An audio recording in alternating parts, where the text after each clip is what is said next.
जय हिंद। हम लोग पढ़ रहे थे सामान्य ज्ञान। सामान्य ज्ञान में हमारा 100 क्वेश्चन कंप्लीट हो गया था। अब हमको पढ़ना था क्वेश्चन नंबर 101। तो क्वेश्चन नंबर 101 क्या है देख लेते हैं। क्वेश्चन नंबर 101 क्या है? तो क्वेश्चन नंबर 101 है, चंद्रगुप्त के बाद किसने शासन प्राप्त किया? चंद्रगुप्त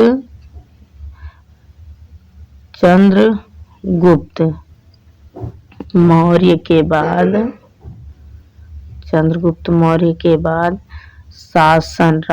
शासक कौन बना? तो उसका पुत्र बिंदुसार, बिंबसार नहीं बिंदुसार, उसका बेटा बिंदुसार। तो चंद्रगुप्त मौर्य के बाद किसने शासन प्राप्त किए? तो शासन प्राप्त किए बिंदुसार। बिंदुसार किस संप्रदाय का अनुयायी था? तो आजीवक संप्रदाय का अनुयायी बिंदुसार था। और ये चंद्रगुप्त मौर्य जैन धर्म को अपनाया था। इसी का पुत्र होगा, इसी का वंशज होगा अशोक, जो बौद्ध धर्म को अपनाया था। अशोक बौद्ध धर्म, चंद्रगुप्त मौर्य जैन धर्म, बिंदुसार आजीवक संप्रदाय। आगे देखते हैं क्वेश्चन नंबर 103। तो क्वेश्चन नंबर 103 है,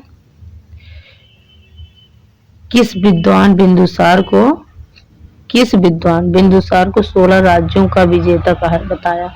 किस विद्वान ने बिंदुसार को 16 राज्यों का विजेता बताया? तो वह विद्वान था तारानाथ। तारानाथ ने बताया था कि बिंदुसार 16 राज्यों का विजेता है। अगला प्रश्न है, अशोक मगध की गद्दी पर कब बैठा?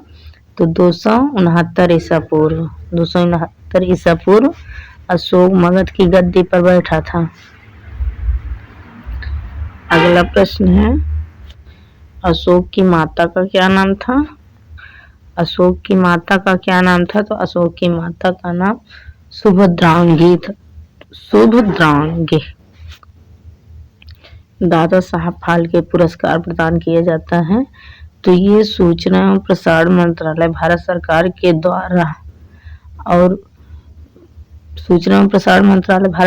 द्वारा ये पुरस्कार दिया जाता है और फिल्म के क्षेत्र में दिया जाता है। दादा साहब फाल्के पुरस्कार फिल्म के क्षेत्र में दिया जाता है।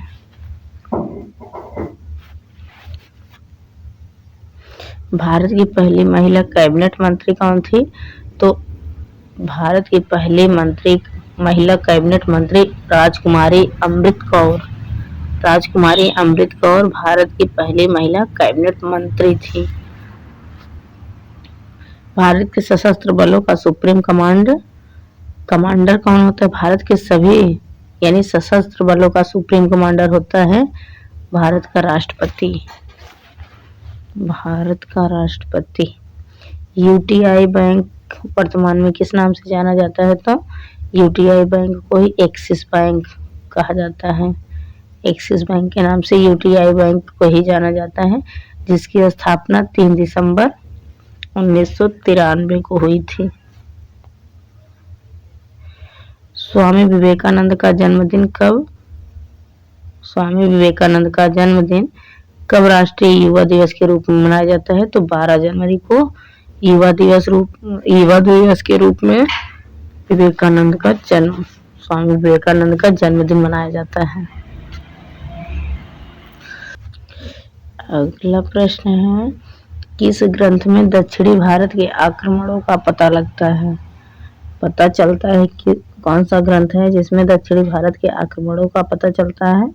तो वह ग्रंथ है तमिल ग्रंथ अहनानूर।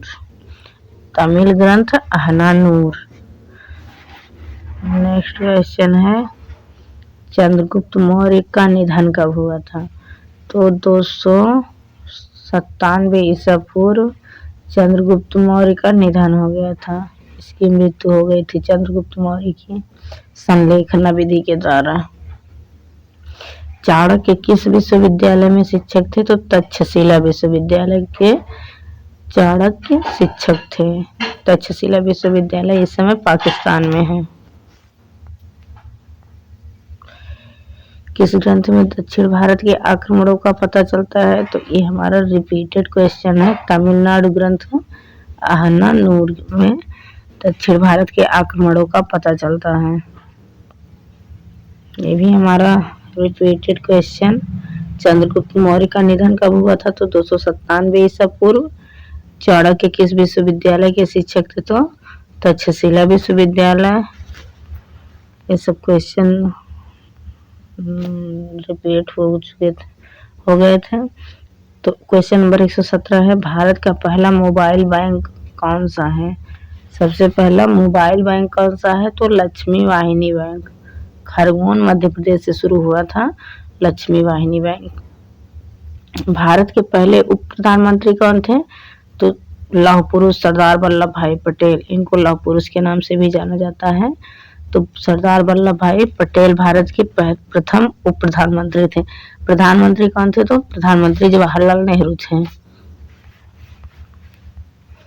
आगे देख लेते हैं, प्रोफेसर अमर्त्य सेन को किस वर्ष अर्थशास्त्र का नोबेल पुरस्कार दिया गया?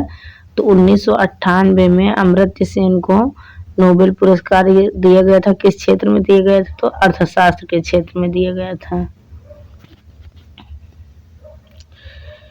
Visvesvaraya iron and steel limited company कहाँ स्थित है?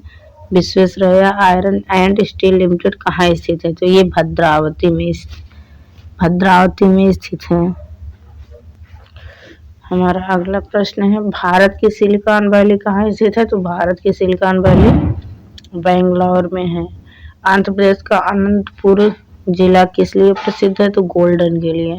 आंध्र प्रदेश का अनंतपुर जिला गोल्डन के लिए प्रसिद्ध है। स्वतंत्रता के बाद यानी 1947 की बात कर रहे हैं। स्वतंत्रता के बाद विकसित पहला बंदरगाह कौन था? तो कांडला बंदरगाह था। 2 बंदरगाह तो वहां चले गए थे, एक ग्वादर एक कराची पाकिस्तान में, और यहाँ का विकसित बंदरगाह तब गुजरात का कांडला बनाया गया। कांडला का विकास किया गया, कांडला को विकसित बंदरगाह बनाया गया। अगला प्रश्न है, भारत का सबसे ऊंचा बांध भाखड़ा किस नदी पर बना है? तो सतलुज नदी पर भाखड़ा नांगल बांध बना हुआ है। भारत का सबसे ऊंचा बांध भाखड़ा नांगल सतलुज नदी पर स्थित है। अब प्रश्न नंबर 125, टिहरी बांध किस नदी पर बनाया गया है? तो टिहरी बांध भागीरथी नदी पर बनाया गया है। सतलुज पर भाखड़ा नांगल, टिहरी भागीरथी पर टिहरी बांध बनाया गया है। जल विद्युत शक्ति भारत में कुल कितना विद्युत शक्ति में योगदान करती है? तो जल विद्युत शक्ति जो जल से बनाया जाता है विद्युत, वो भारत में कुल कितना विद्युत शक्ति में योगदान देती है? तो लगभग 1/5 भाग जल विद्युत शक्ति भारत में अपना योगदान देती है। बाकी पवन के द्वारा बनाया जाता है और सौर ऊर्जा के द्वारा बनाया जाता है। इंदिरा गांधी नहर से किस नदियों को पानी मिलता है? इंदिरा गांधी सबसे लंबी नहर है, भारत की सबसे लंबी नहर इंदिरा गांधी नहर है। तो इन नदियों से इंदिरा गांधी नहर से किन नदियों को पानी मिलता है? तो सतलुज नदी को इंदिरा गांधी नहर से पानी मिलता है। मतलब सतलुज नदी से इंदिरा गांधी नहर निकाला गया है।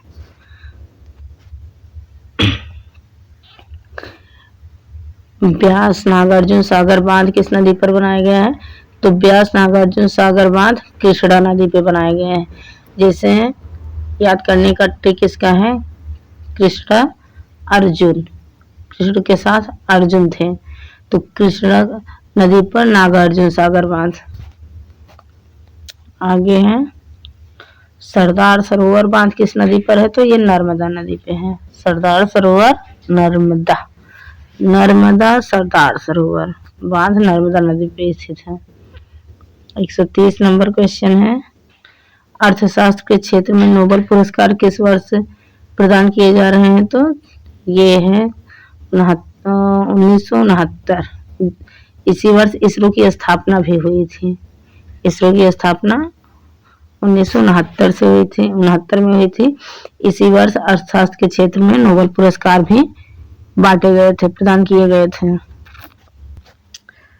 अगला प्रश्न है, सुब्रमण्यम चंद्रशेखर को किस क्षेत्र में नोबेल पुरस्कार मिला है? तो सुब्रमण्यम चंद्रशेखर भौतिक विज्ञान में इनको मिला है।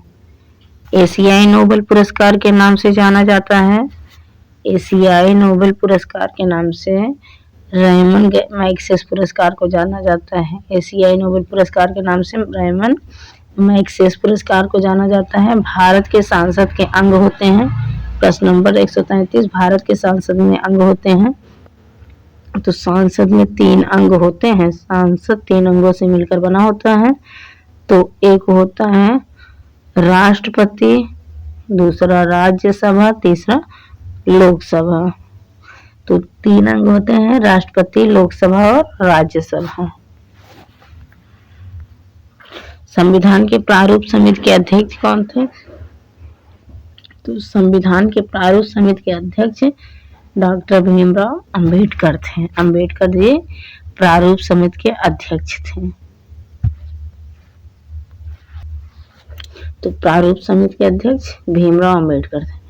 चंद्रगुप्त के बाद किसने शासन प्राप्त किया था? तो चंद्रगुप्त मौर्य का बेटा बिंदुसार था। तो चंद्रगुप्त की मृत्यु के बाद शासन बिंदुसार संभाला था, शासन बना था। बिंदुसार के संप्रदाय का अनुयायी था, तो बिंदुसार आजीवक संप्रदाय का था।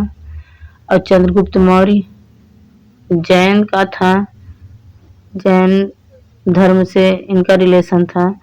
और अशोक बौद्ध धर्म से था। तो बिंदुसार आजीवक संप्रदाय से था। किस विद्वान बिंदुसार को 16 राज्यों का विजेता बताया? तो तारकनाथ। Repeated question. तारकनाथ ने 16 राज्यों का विजेता किसे बताया था? बिंदुसार को बताया था।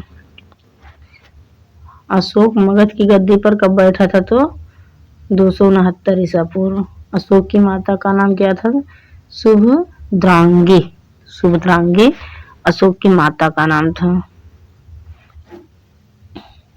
भारत पर शिलालेखों का प्रचलन सर्वप्रथम किसने किया था? तो सबसे पहले शिलालेखों का प्रचलन अशोक ने ही किया था। अशोक ने सबसे पहले शिलालेखों का प्रचलन किया था। शिलालेख पर अपने संदेश खुदवाता, उसको लगवा देता, ताकि आने जाने वाले सभी लोग उस पर उसको पढ़ते और क्या संदेशा अशोक के द्वारा दिया जा रहा है सबको पता चल जाता था।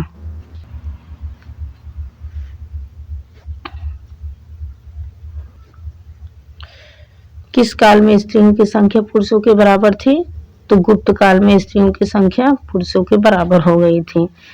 गुप्त काल में औषधि शास्त्र का प्रमुख विद्वान कौन था? तो गुप्त काल का वाग्भट औषधि शास्त्र का प्रमुख विद्वान हुआ करता था। गुप्तकालीन आर्थिक दशा की प्रमुख विशेषता, तो वहां का उद्योग धंधा था। उद्योग धंधा व कृषि को प्रोत्साहन गुप्तकालीन की आर्थिक दशा की प्रमुख विशेषता थी। तो चंद्रगुप्त द्वितीय ने कब विक्रमादित्य की उपाधि धारण की थी? चंद्रगुप्त द्वितीय ने विक्रमादित्य की उपाधि शकों का उन्मूलन करने के बाद धारण की थी।